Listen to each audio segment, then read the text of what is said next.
بسم الله الرحمن الرحيم.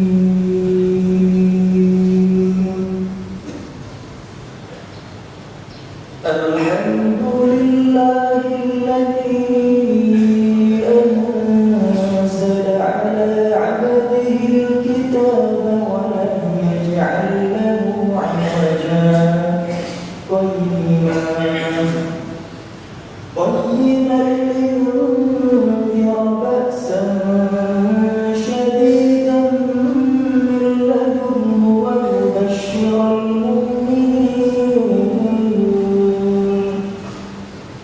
ويبشر المؤمنين الذين يعملون الصالحات أن لهم أجرا حسنا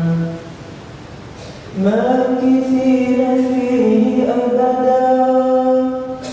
وينذر الذين قالوا اتخذ الله ولدا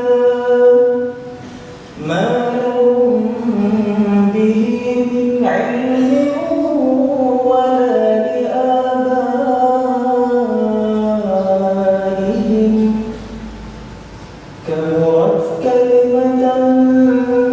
تخرج من أفواههم إن يقولون إلا كذبا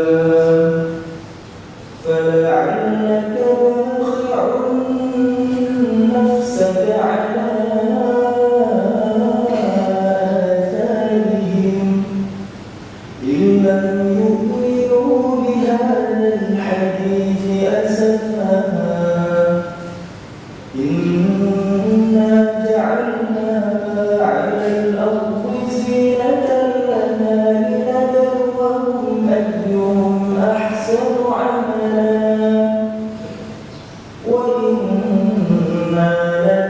لجاعلونها عليها صعيدا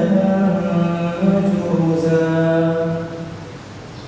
أم حسبت أن أصحاب الكهف والرقيم كانوا من آياتنا عجبا إذ أوى الفتية إلى